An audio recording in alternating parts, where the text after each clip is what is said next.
ये तो 2 जनरेशन कर दिया। 2 जनरेशन के हैं दोनों तो।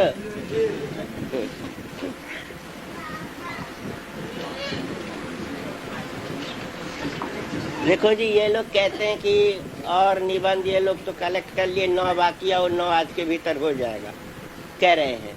अगर हुआ तो ठीक है, मगर और 1-2 बातें कहनी है। वो है इस संबंध में नहीं कि 16 विधि के संबंध में कहा गया था कि जे आचार्य लोग, बड़े बुजुर्ग लोग जैसे देखेंगे तुम लोग का 16 विधि ठीक हो रहा है कि नहीं, ठीक वैसा ही हम सबों के लिए ये आदेश दे दिए थे, निर्देश दे दिए थे कि सबको ही सबका 16 विधि पर नजर रख सकते हो, ध्यान दे सकते हो, कोई किसी को नहीं छोड़ोगे। एक विशेष बात कहनी है यहाँ कि मान लो कोई बड़े बुजुर्ग हैं, कोई तात्विक हैं, कोई आचार्य हैं, अवधूत हैं, उनका आचरण भी आगा 16 विधि के खिलाफ हो, तो तुम लोगों के तरफ से नीरव व्यवस्था ले सकते हो। नीरव व्यवस्था क्या है? मान लो कोई आचार्य हैं, खूब तो उपदेश दे रहे हैं, फतवा जारी कर रहे हैं, या करनी चाहिए या नहीं करनी चाहिए, ये सब कर रहे हैं। अब मान लो आपने ऐसा कुछ कर दिया जो समाज निंदा करेंगे। मान लो दृष्टांत के लिए बेटा बेटी के शादी में लुक छिप के पता लगाते हैं किस जात का था, मान लो ऐसा भी अगर हुआ तो आचार्य बोर्ड, अवधूत बोर्ड, तात्विक बोर्ड का तो ड्यूटी है उपयुक्त प्रबंध करना, किंतु उपयुक्त प्रबंध में कुछ टाइम तो लग जाता है जी। तथ्य चाहिए, प्रमाण चाहिए, ये चाहिए। तो तथ्य प्रमाण भित्तिक व्यवस्था जब तक नहीं ली जाती है, तुम लोग अपनी नीरव व्यवस्था ले सकते हो। नीरव व्यवस्था क्या है?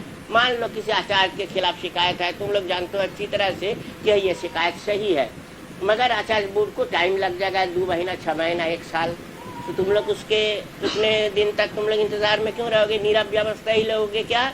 तुम लोग उनका आचार्यत्व तो जो है अस्वीकार कर दो, मत मानो।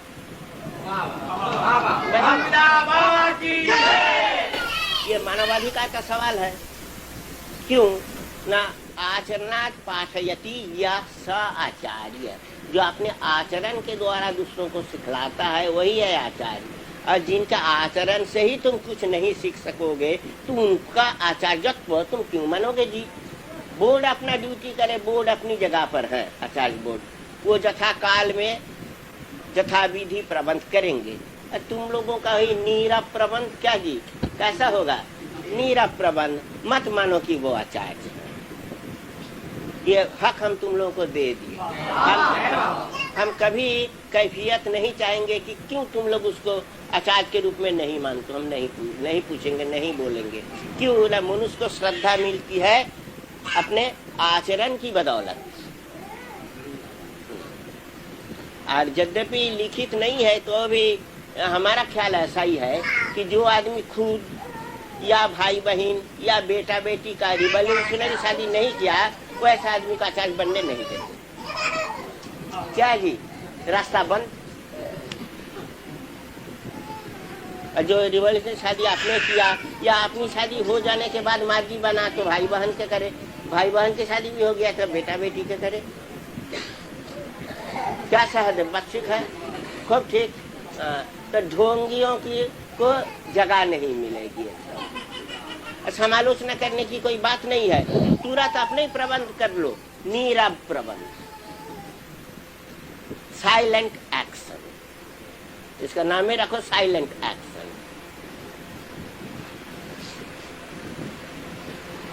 कि मंजूर है, सब कोई मानते हो, ठीक। यद्यपि ये नीरव प्रबंध है किंतु बहुत कड़ा प्रबंध इससे होगा। लजाएगा सब। क्या आचार्य बोर्ड का सेक्रेटरी ठीक होगा? क्योंकि बोर्ड के लिए कुछ टाइम जरूर लगेगा, क्योंकि किसी के संबंध में राय देना सीधा काम नहीं है, टाइम लगेगा।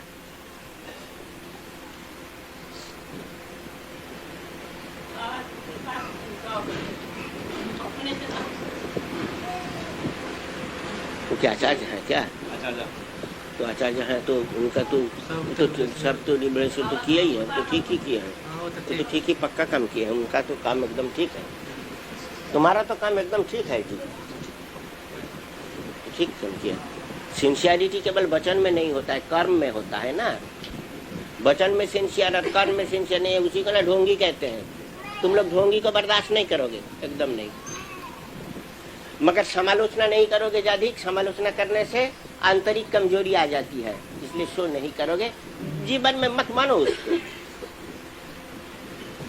क्यों नहीं मानोगे बोलो तो, सहदेव बोलो तो हम क्या एक सूत्र बोल दिए, थोड़ा टाइम लगेगा। आचरणात् पाठयति जस आचार्य, आपने आचार्य, पाठयति माने पढ़ाता है, आपने आचरण के द्वारा जो पढ़ाता है वही आचार्य। आचरण ठीक नहीं है तो आचार्य नहीं है। वो बोर्ड क्या कहता है या बोर्ड क्या नहीं कहता है, उससे तुम्हारा क्या है? क्या रंजन? आप सब ठीक। ये तो 2 जनरेशन कर दिया।